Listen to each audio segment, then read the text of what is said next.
Hello，大家好，我係 Clara。今日咧，我想同大家傾一傾咧嗰個揸弓嘅角度喎。嗱，我哋通常放支弓落條線度就拉啦。咁咧留意喎，弓咧放嗰個位置咧，其實係喺個指板咧同個馬仔個 bridge 嘅中間係最容易開始去拉嘅。咁拉嘅時候咧，我哋最好咧係線咧同個弓咧要係持90度嘅，咁去拉咧嗰個聲音先會集中。我做一次俾大家睇下。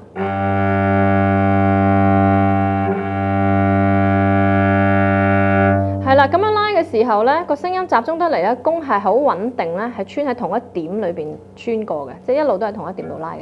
咁但係如果萬一呢個角度唔係90度角嘅話咧，你支弓就會飄啦。咁飄嘅時候咧，嗱我試一試啊，飄咗個位置係咪？嗱，如果我斜向呢邊咧，嗱呢種情況出現嘅時候咧，嗰個聲音咧其實會薄弱咗啊，好散啊，唔得集中啊。聽一聽。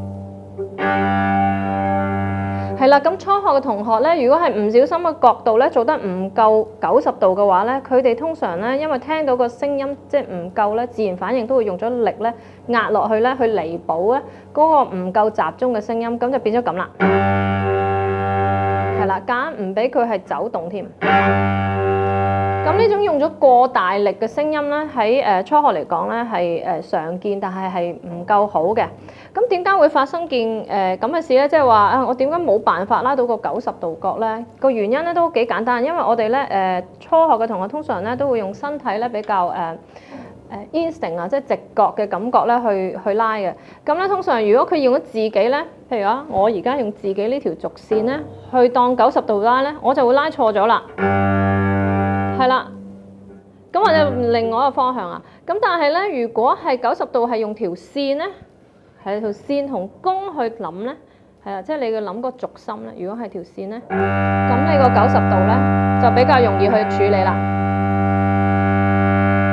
咁咧，下一次咧，同學咧喺練習長弓嘅時候咧，記得咧唔好俾自己個軸心咧即係擾亂咗自己喎。記得咧以條線做軸心去拉翻90度咧，咁你個聲音就可以集中啲啦。咁你哋下一次練習嘅時候可以試一試啊。